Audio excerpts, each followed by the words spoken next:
Setiap kali kita ke lapangan, terutamanya apabila pilihan raya, saya tidak akan lupa untuk mencari masalah ataupun isu-isu ataupun cerita-cerita akar umbi. Dan Sempena Melaka Memilih, saya kini berada di Parit Melana di kawasan Durian Tunggal, tak jauh daripada Akro. Ada rahsia yang amat hebat di sini, di mana sekumpulan anak muda Melaka yang bergraduan dalam pelbagai bidang profesional, tetapi menginsing lengan, orang kata pun berpanas, berhujan, tetapi mereka melaksanakan pertanian vertigasi cili dengan cara yang amat unik dan cara yang amat moden menggunakan segala teknologi terkini. Cik Munir Hashim Abdullah, tak asing lagi Gerasi Cili. Okey, adakah ini merupakan projek yang ditunggu-tunggu oleh Cik Munir untuk melibatkan anak-anak muda yang bergraduan dan juga mengusahakan tanaman vertigasi model gerasi dengan skala yang signifikan? Adakah begitu? Ya, memang kita menunggu kita panggil ni satu kumpulan anak muda yang walaupun kita dah ada di tempat lain, tapi ini unik sikit. Apa beza tu? Beza sebab mereka ni adalah daripada kalangan graduan, mereka yang ada degree, ada diploma, tapi mereka melihat ada sesuatu yang unik sebab mereka ni berkumpulan yang satu. Jadi maknanya mereka bukan setakat menanam cili, tetapi kita nak melihat mereka menjadi agropreneur. Itu yang keyword adalah agropreneur, di mana bila mereka keluar daripada program ni, mereka mampu untuk menguruskan ladang lebih besar. Dan mereka boleh keluar lagi bukan setakat dalam cili, tapi mungkin servis-servis lebih pada situ, menjaga ladang lebih besar, buka kilang dan sebagainya. Tapi sebelum sampai ke tahap tu, kita nak mereka mengenal pasti, maknanya bagaimana menguruskan ladang, bagaimana berada dalam ekosistem agropreneur tersebut. Jadi kita dedahkan mereka bukan setakat menanam cili, itu cuma skill tapi juga entrepreneur dan social enterprise. Macam Cik Nazri sekali. Mana social enterprise sangat penting sebenarnya. Selalu kita bercerita nak jadi usahawan, tapi kita kurang elemen social enterprise. Dan mereka kat sini 16 ni kita terapkan. Kita ingin mereka tahu that bila kita berniaga ni, kita kena ada elemen social enterprise untuk impact kepada kampung semua mereka. Mereka Melaka ni, dia anak muda ni saya selalu cerita kat orang. Beritahu mereka, bila keluarkan daripada sini, mesti wujudkan perniagaan. Jadi ke-15 peserta kat sini, mereka dah ada syarikat. Jadi kita wajibkan dia, mesti ada syarikat. Tubuh syarikat mereka. Dan kita akan guide mereka untuk bagaimana berniaga. Bukan setakat cili, mungkin servis, input dan berbagai lagi. Infrastruktur. Segalanya. Bagaimana menguruskan manusia, bagaimana menguruskan masalah. Begitu berladang ni, dia bukan tak ada masalah, macam-macam masalah. Masalah hujan, kadang-kadang mungkin masalah haiwan, masalah penyakit. Dan semua itu adalah sebahagian daripada cita rasa ataupun gula dan garam dalam perniagaan ni. Agropreneur tu. Macam mana jumpa 15 orang ini? Dari Gerubong, dari Mata Kucing, dari kandang dekat dengan kampung saya. Macam mana boleh mengumpulkan 15 orang anak Melaka ni? Agak hebat ni. Jadi sebenarnya mungkin ni dah katakan rezeki. Kita tak tahu, selalu orang kata orang Melaka tak boleh, sebenarnya Melaka boleh. Boleh. Boleh sebenarnya. Jadi satu tanggapan yang salah, orang kata anak muda tak nak. Sebenarnya boleh di depan mata kita. Jadi mereka 15 ni saya nampak mereka ada masa depan yang besar. Saya jumpa mereka ni pun mereka berminat, dan bila mereka berminat, bukan mereka memohon dulu lah. Memohon Jadi kita interview dan kita tengok mereka boleh ke tidak. Bagaimana kita tengok? Kita suruh mereka buat kabin contohnya. Jadi sampai mereka tahu. Jadi itu sebahagian daripada. Siapa penganjur selain daripada Gerasi Cili menjayakan? Pastinya mereka perlu ada satu modal dan dokongan. Jadi siapa di sebalik projek ini di Parit Melana? Parit Melana ni, projek ini adalah projek InScan. Jadi mereka dalam pengujudan usahawan dan sebagainya dalam pertanian. Dan kita sebagai, kita panggil ni anchor. Jadi kita menguatkan mereka dari segi business model tersebut. Bagaimana bergerak selepas menjadi agropreneur ni, selepas menanam cili 1 ekar ni, apa nak jadi. Jadi kita ada way forward program lepas ni dengan mereka. Jadi itulah bezanya dan kelebihannya. Berapa keluasan tanah yang diperuntukkan di sini? Dekat sini kita ada 14 ekar dan kita menggunakan lebih kurang 11 ke 12 ekar disebabkan tanah yang kurang kita panggil stabil ataupun banyak batu. Jadi itu yang kita dapat tidak penuh lah. Tapi cukup untuk memuatkan 15 orang. Okey, sebenarnya program ni baru lagi bermula pada bulan Ogos ni, tahun ni 2021 ni, sebab kita sedang berdepan dengan krisis COVID ni kan. Sebabnya kita bulan awal, mungkin bulan awal tahun kan, mungkin bulan 4 bulan ni, tapi sebab ada COVID, so kita baru start lah bulan 8 ni. Okey, program ni kita terdiri daripada 15 orang. 15 orang yang mana kesemuanya adalah orang Melaka. Okey, 9 orang lelaki, 6 orang perempuan. Okey, untuk umur program ni memang target untuk belia lah. Antara umur 30 hingga 18 tahun. Okey, sebenarnya sebelum saya join program Chili ni, saya menjalankan perniagaan lah. Terutamanya perniagaan atas talian lah, seperti mana ramai orang muda buat kan. Jadi saya ada produk saya sendiri, Madustick.my, yang mana saya pasarkan secara online. Cumanya bila kita dah berniaga online ni, saya lihat diri saya macam tidak ada passion sangat dalam perniagaan atas talian ni. Saya suka perniagaan yang orang kata apa, bekerja, yang mengeluarkan peluh dan sebagainya. Jadi bila saya buat research dan sebagainya, akhirnya saya jumpa program ni yang diiklankan oleh yang ada di media sosial, dan saya join interview dan sebagainya. Masa saya ni, saya berminat pertanian ni pasal dia memang perniagaan. Pertama dia perniagaan, yang kedua pertanian ni merupakan orang kata apa, yang melibatkan makanan asasi, yang mana kita boleh bagi keuntungan kepada komuniti setempat, dalam negara dan sebagainya. Sebelum kita masuk program ni, kita ada jumpa juga dengan banyak petani-petani yang lain. Jadi bila kita perhatikan perbezaan antara petani-petani lain dan sebagainya, jadi kita tengok Garasi Chili ni dia mengutamakan teknologi dalam pertanian ni, yang mana dekat dengan orang muda. Dia melibatkan IoT, ya, penggunaan solar, dan juga penggunaan teknologi walaupun simple tapi memudahkan kerja-kerja petani. Jadi ada kawan-kawan yang dia mungkin tak nampak benda ni. Dia suka untuk buat di luar yang tak melibatkan gerasi. Tapi bila saya tengok gerasi, dia ada highlight benda-benda seperti itu. Jadi itu yang buatkan saya tertarik untuk ikutlah program ni di bawah kendali Garasi Chili. Di Parit Melana ni, keluasan tanah dia seluas 14 ekar. Cuma kawasan sini agak berbukit. Jadi kita dapat manfaatkan lebih kurang dalam 11 ke 12 ekar sahaja. Selebihnya kita buat untuk kabin, kolam, kemah dan sebagainya. Saya rasa program ini sangat-sangat bagus sebab macam saya kata tadi, sebagai batu loncatan untuk saya pergi ke projek-projek tanah yang lebih besar. Ya, walaupun kat sini 14 ekar pun besar juga, tapi bila kita dah ada skill tu, walaupun saya daripada zero, saya masuk bulan 8 ni zero, tapi bila saya dah ikut program ni sekarang dah bulan 11, so dah 3 bulan. Jadi saya dah belajar macam-macam benda. Jadi bila walaupun 3 bulan ni, walaupun saya dah hanya 3 bulan, tapi saya dah macam-macam benda saya belajar. Jadi saya rasa insya-Allah dengan ilmu-ilmu yang saya dapat, segala yang apa yang Cik Munir, Cik Izam ajar, Garasi Chili ajar, saya rasa insya-Allah saya nak handle projek ataupun tanah yang lebih besar lagi yang ada di luar sana. Jadi saya percaya banyak bakal-bakal petani juga yang saya boleh ajar. Saya boleh bagi tunjuk ajar seperti mana Encik Munir ajar pada saya. Bagi saya, kenapa anak muda perlu sertai program fertilizer ini? Sebab saya tengok potensi sangat besar. Kalau kita tengok pertanian yang melibatkan perniagaan yang melibatkan pertanian ni pun potensi sangat besar pada masa akan datang. Dalam masa 10 tahun ni memang sangat besar. Banyak dana-dana yang diperuntukkan untuk pertanian. Jadi kalau anak-anak muda tak manfaatkan perkara ini, pertanian ini, maka sangat rugilah. Kita memanglah kita anggap, sebelum ni kita anggap macam pertanian tu seolah hanya pegang cangkul. Kotor, penat, peluh, dapat hasil pun tak seberapa. Sebenarnya tidak. Bila kita dah melibatkan teknologi, kita melibatkan IoT dalam pertanian, kita dapat meminimalkan kita punya penggunaan tenaga dan kita memaksimumkan kita punya keuntungan. Jadi kita bukan setakat kita dapat membantu diri kita dapat membantu ahli keluarga kita dapat membantu jiran kita, orang kampung kita, bila kita dah tahu pertanian ni. Sebab kita orang Malaysia, terutamanya anak-anak muda kan, pasti ada kampung, pasti ada kawan-kawan, pasti ada saudara mara yang ada tanah yang tak guna. Jadi bila kita dapat manfaatkan ilmu ni, pertanian ni, jadi kita bantu diri kita bantu orang lain, kita bantu Malaysia sendiri.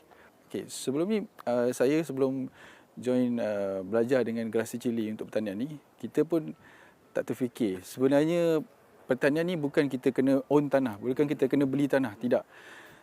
Sekarang ni kita pun galakkan untuk orang buat pertanian secara kontrak, sewa tanah. Kita dah ada calculation kira-kira bagaimana untuk untung dengan sekian-sekian tempoh waktu.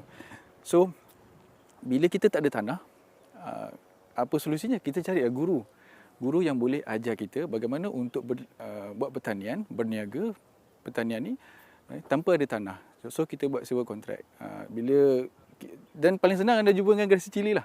Garasi Cili banyak program-program di bawah Garasi Cili yang nak cari orang muda yang sesuai, ataupun B40 ataupun siapa asnaf dan sebagainya. Kalau anda layak, boleh join. Boleh follow rapat dengan Garasi Cili ataupun mana-mana cikgu yang anda rasa selesa. Sebab sekarang ni macam saya sebut tadi, pertanian tak semestinya kita kena own tanah. Malah kalau kita buat pertanian secara kontrak, itu untung lebih besar sebab kita boleh sewa tanah yang lebih besar, so kita boleh untung tanah yang kita boleh untung lebih banyak lah. Itu juga dengan modal kan? Betul juga modal. So sekarang bila kita sebut modal pula, kita ada juga institusi yang boleh provide modal lah. Kalau kita betul-betul propose dengan cara yang betul, kita tunjuk pun cikgu kita siapa dan sebagainya.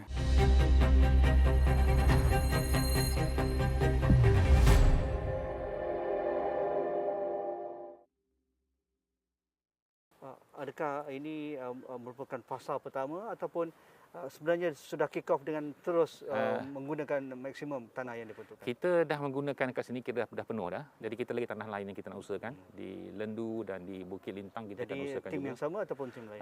Usahawan yang lain pula. Okay. Jadi kita target urus 15 dan ada 15 lagi dan ada lagi 15. Jadi kita target tahun ini saja dengan sampai Januari tahun depan. Kita insyaAllah kita nak cuba dapat lebih kurang 45 ke 60 orang dari mungkin anak-anak muda Melaka di luar sana yang menonton program kita hari ini nak tahu juga macam mana nak join ataupun terlibat dengan program sebegini. Ya, program begini banyak daripada agensi kerajaan pun ada, private pada direct dengan kita pun boleh ya. Jadi kita banyak yang kita boleh sediakan, contohnya bantuan daripada Agrobank pun banyak. Jadi Agrobank pun ada facility yang disediakan untuk membantu B40 dan seterusnya. Jadi untuk anak muda kat luar sana tu sebenarnya bukan lagi masalah tak ada tanah, bukan lagi masalah tak ada bantuan, tak ada lagi pinjaman. Pinjaman pun kalau Agrobank pun dah dimudahkan. Jadi banyak sebenarnya. Cuma kita kena mencari, mengkaji. Jadi boleh jumpa dengan kita ataupun kalau Instagram boleh jumpa dengan program Asid ataupun kalau boleh pergi dengan Agrobank pun boleh juga. Jadi banyak cara dia. Dalam banyak-banyak persoalan yang seringkali diangkat oleh anak-anak muda ini, apa orang kata pun mental block yang seringkali dihadapkan ataupun diajukan kepada Cik Munir dan Cik Munir boleh bagi keyakinan kepada mereka? Ya, itu soalan yang sangat baik sebenarnya. Jadi sebenarnya ramai orang yang nak berkebun ni satu sebab dia nak cari duit. Tapi kebanyakannya mereka membuat dalam skala yang kecil. Buat seorang-seorang. Bila susah tu seorang-seorang jadinya. Jadi sebab itu cara kita berniaga tu modelnya tu kena berubah daripada kita keseorangan. Kita kena berkumpulan berniaga dan mencari satu alternatif bukan untuk sekejap je. Maknanya bila berniaga ni, sebab saya selalu beritahu mereka, tidak ada reverse gear. Kalau sudah berniaga tu, berniaga seterusnya. Daripada yang kecil ni, lepas tu kena ada plan lah. Tidak boleh kita ada plan. Jadi itu yang satu bila diajukan kepada saya soalan-soalan macam, apa selepas ni? Adakah kita nanam cili saja, setakat 1 ekar je? Tak ada. Kita daripada 1 ekar, kita nak jaga kebun besar. Daripada kebun besar, kita menjadi usahawan lagi besar.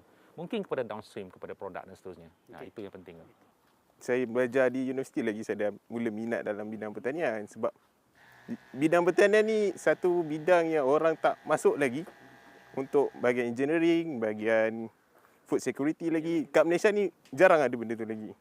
So benda ni maybe saya punya cabaran dan peluang juga kat sini. Kalau ikutkan semua kawan-kawan saya kat sini semua lain-lain bidang dan daripada background yang lain-lain. Contoh ada yang engineering, ada yang IT. Dan saya tengok benda tu saya punya peluang juga untuk kenal dengan bidang yang lain dan masa yang sama boleh masuk dalam pertanian ni juga. So itu satu orang kata rezeki kita kat sinilah. Fertigasi cili kalau kita ikutkan macam Cik cakap tadi sawit dan apa semua. Cili ni satu cash crop sebenarnya kan. Cash crop ni benda yang senang cepat dan cepat tuai. Cepat dapat hasil. Dan benda ni salah satu makanan ruji kita sebenarnya cili. So kat situ peluang masih tinggi dan mungkin boleh jadi komoditi kita. Tanggapkan pertanian yang generasi lama mungkin je. Dulu-dulu mungkin je. Mungkin zaman atuk kita, zaman nenek kita mungkin benda tu betul. Tapi sekarang ni dengan teknologi benda tu dah kurang. Bukan nak kata tak ada tapi dah kurang. Dan mungkin benda yang nenek moyang kita hadapi dulu kita dah tak nampak dah. Tak hadapi dah. Okey, kalau dalam Garasi Cili ni kita dah diperkenalkan dengan IoT, Internet of Things. Dan dalam bidang saya, mechatronic engineering juga ada kaitan dengan Internet of Things dan control. So bidang IoT ni boleh dapat kita memudahkan cara, dan Grasi Chili dah connect antara IoT dan pertanian. So benda tu dah ke hadapan, way further than kita punya older generation lah. Okay, kalau daripada dulu mungkin fertigasi ni kita tahu air baja dialirkan guna air kan. Baja dialirkan guna air. Dengan IoT kita dah tak perlu bancuh sendiri. Kalau dulu kita kena bancuh, sukat baja tu sendiri, kacau, goncang apa semua, manual lah. So sekarang dengan IoT benda tu dah tak perlu lagi dah. So lepas tu kita dah tak perlu nak set time masa, kalau ada hujan ke apa, kita dah tak perlu risau lah dengan kita punya baja terlebih, baja terkurang, air terbanyak, air terkurang. Macam tu lah. Target dalam masa mungkin dalam 5 tahun, mungkin kita nak benda ni lagi luas dan kita boleh gegarkan kita punya ekonomi Malaysia guna Chili. So benda tu bukannya tak logik tapi boleh dicapai. Mungkin bukan dalam masa dalam 5 tahun, mungkin 10 tahun. Mungkin boleh jadi sekejap lagi. Okay, sebab kalau kita tengok Malaysia ni sebenarnya adalah salah satu sumber ekonomi kita sebenarnya adalah pertanian. Tapi mungkinlah kita punya pertanian adalah pertanian kelapa sawit. Cara lama apa semua kan. So masih banyak lagi market kat kita. Dan sekarang ni pun Chili adalah satu benda yang masih kurang. Masih permintaan dia masih tinggi. So tak salah kalau nak kita ceburkan dalam pertanian, mungkin bukan dalam bidang Chili saja, dalam sayur. Sebab bukannya kita tak makan, bukannya tak ada orang pakai. Benda tu masih ada lagi, market masih ada, peluang masih banyak. Kena cuba dulu dan Mula kat rumah dulu. Mula kat rumah dulu. Benda sebab peluang banyak lagi, jangan risau. Tapi kena cepat. Kita kena rebutkan benda tu sekarang.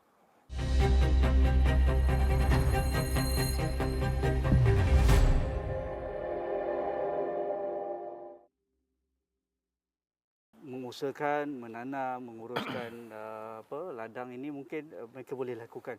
Tapi siapa yang nak beli ni? Itu satu lagi soalan.